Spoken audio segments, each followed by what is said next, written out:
Members, so far in the past we have dealt with deterministic model, where the times, the relations are almost determined. But now, in most cases, in reality, we deal with uncertainty. We deal with uncertainty. We are not sure what the future holds.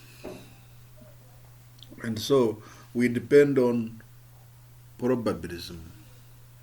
And so we want to look at PERT. PERT is simply project evaluation review technique. And this is a probabilistic model.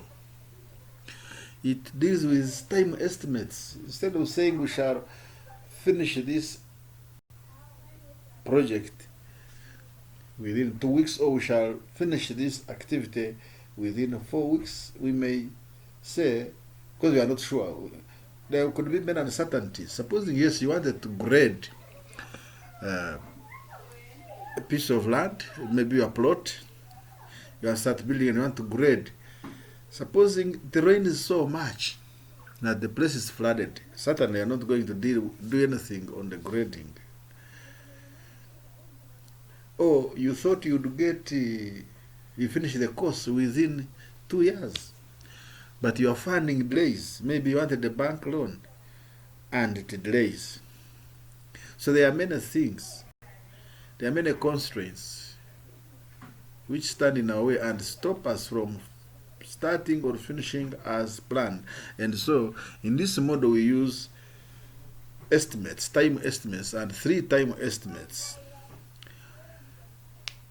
There is optimistic time, which is the minimum reasonable activity task time. Then most likely, the best guess of the time required, i.e. the mode of the better probability distribution. Then we have pessimistic time. This is the minimum reasonable activity time for the task. Here you are a bit pessimistic, and so you think the activity may take longer.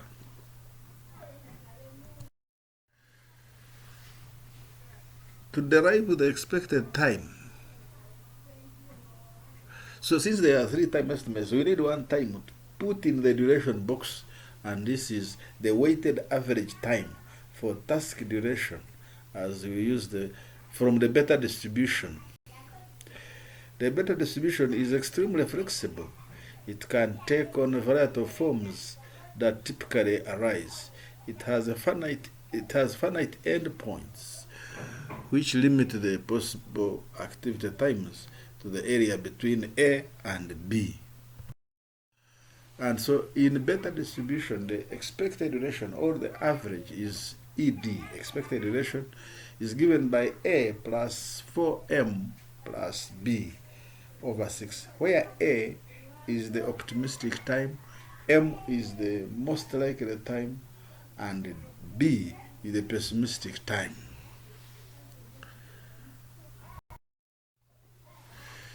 Then there is task variance. Simply the degree of uncertainty associated with the duration of a task we compute the variance as sigma squared, which is equal to B minus A over 6 squared, i.e. B minus A squared divided by 36. So this is the variance. Now, when we want to get the probability, we shall find the sum of the variance values of the critical activities.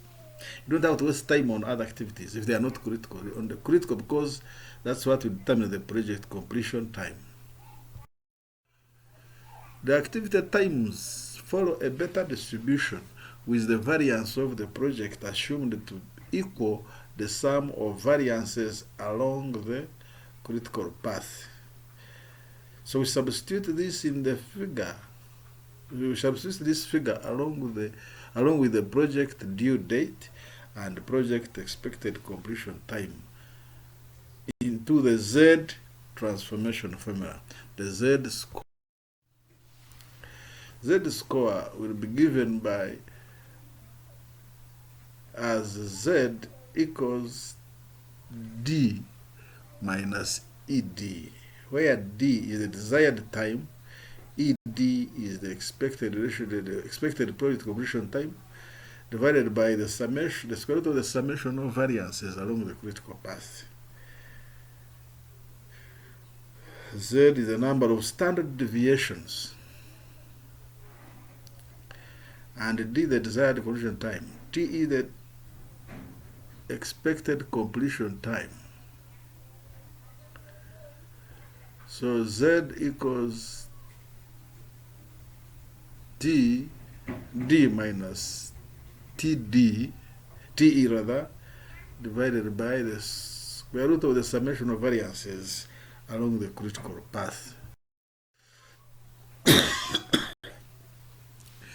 Using the value of Z, we find the probability of meeting the project due date using a table of normal distribution. The expected completion time is the starting time plus the sum of the activity times on the critical path. Now we use this normal probability distribution, or the standard normal probability distribution, which of course you did look at in your old A levels, or even other courses at undergraduate level. But we shall simplify it as much as possible. So we shall come back to this in an next. So determining the probability, D is mapped onto Z axis by the transformation formula, which we have said is Z equals D minus TD over the square root of the summation of variances along the critical path. Of course, the square root of variance is standard deviation, so we can say the standard deviation along the critical path. The standard normal distribution table is used to find the probability. So we shall simplify work by using a table to read probabilities of meeting the project due date. We shall simplify this work by an illustration. The management of UC has contacted Airtel to install a new internet system to handle the high demand by students and staff. The activities of this project are scheduled in 3 time estimates, as the table below will show. So, but we shall draw a network. We shall identify the critical path. We are required to determine the probability that the project will be completed within between 80 and 110 days, more than 90 days, less than 70, etc. So this is the table scheduling this project. A and B are not preceded, but C is preceded by A, and so is D. E is preceded by both B and C, etc., etc., and the times are given. Optimistic time, like project activity A, could take as low as 10 days. These are days. Or can even take 30 days. If things were bad, really, the uncertainty can push us to 30 days. But on average, or most likely, we shall take 17 days. etc. This is a standard normal probability table, which we shall come back to later. I think I will give you a copy of the hard copy of this table, or you can get in most statistics books, even finance books.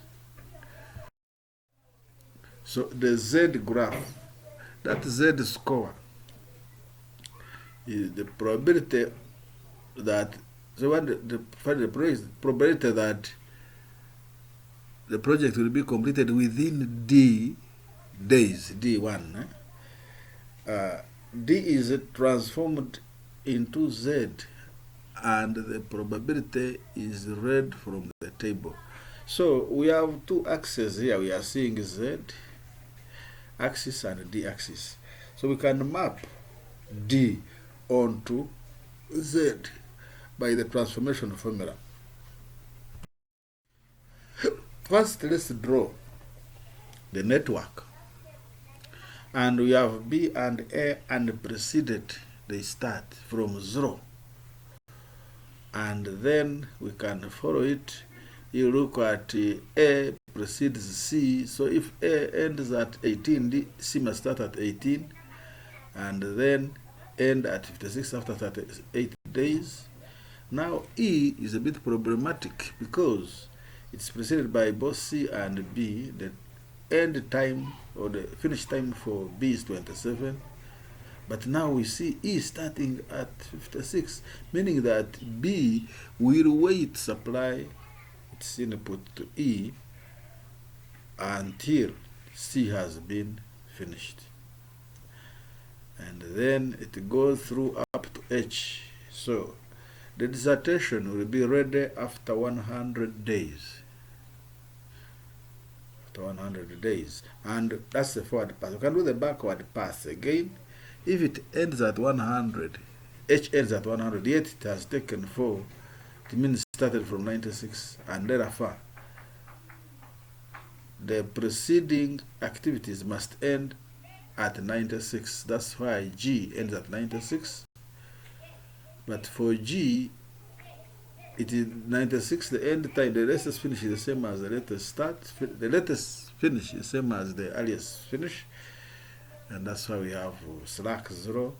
But for F, there is a difference of 40 between the finish and start times, and therefore that is a slack time. In other words, F could wait for 40 days as G completes so that both feed in H. So we roll it backwards until we get to point A and B, and the critical path is S, C, E, G, H. Like it is straight. That's the critical path because total duration is 100, which is the highest, and the total slack is 0.